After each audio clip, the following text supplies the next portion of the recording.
Okay, good morning. Here is today's Substack reading, titled, Meet What Is Here Now. Each moment offers the same invitation to show up, to pay attention, and to be honest about what is here. We human beings have a natural tendency to lean into the future. It shows up in the way we plan, anticipate, hope, and sometimes fear what might come next. This forward-leaning momentum is not inherently wrong. It's part of our wiring. But when it comes to the inner life, to spirituality, to self-understanding, and the search for meaning, it can quietly distort the entire journey. What often happens is that we develop what I call destination consciousness. The belief that somewhere ahead of us lies a better moment, a more complete version of ourselves, or a final moment of peace. We imagine that if we keep walking long enough, working hard enough, or refining ourselves diligently enough, we'll eventually arrive at a place where life feels more whole than it feels now. The problem is not the imagination itself. The problem is the way this future-oriented thinking pulls us away from the only place where real change, insight, or transformation can occur, the present moment.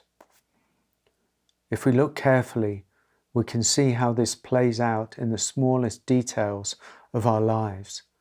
We might tell ourselves that we'll be more present once things calm down, more open once we've healed a bit more, or more compassionate once we feel less stressed. We assume that our ability to be awake, available, or responsive belongs to a future version of ourselves that hasn't arrived yet. But a future self is always hypothetical. The only self we can actually work with is the one who is here now. This raises a simple but important question. How are we showing up to life as it is in this moment? This isn't a question about perfection.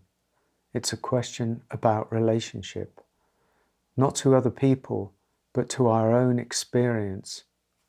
How do we show up to our physical body, to our emotional state, to our thoughts, to stress, conflict, disappointment, or uncertainty?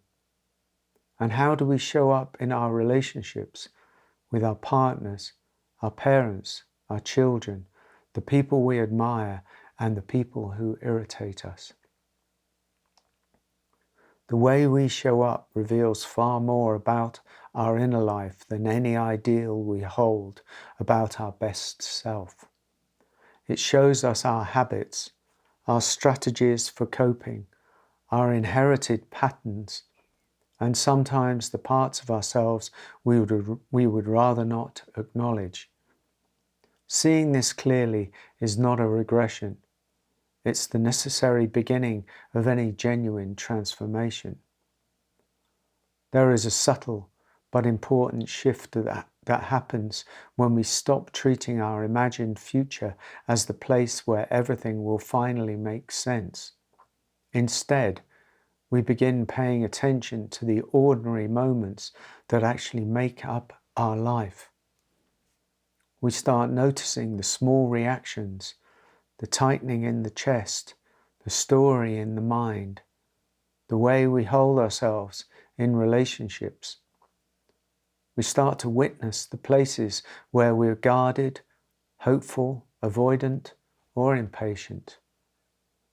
This kind of noticing isn't glamorous.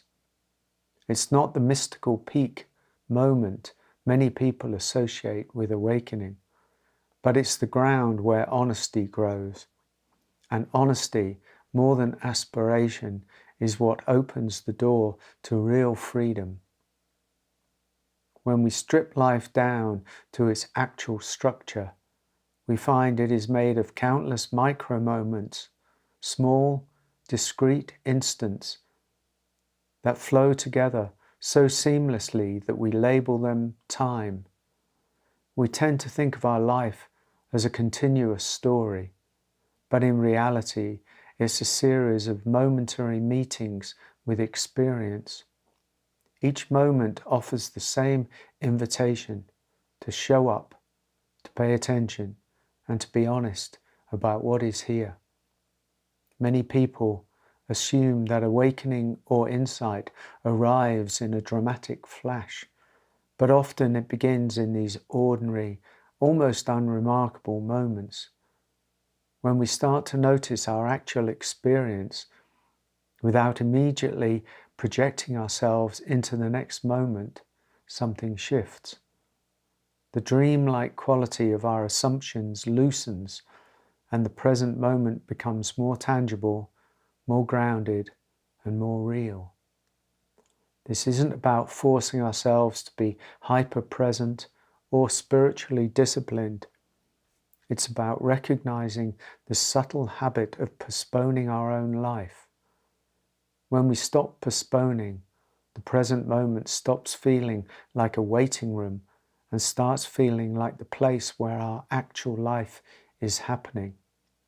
In simple terms, everything begins with how we meet what is here now.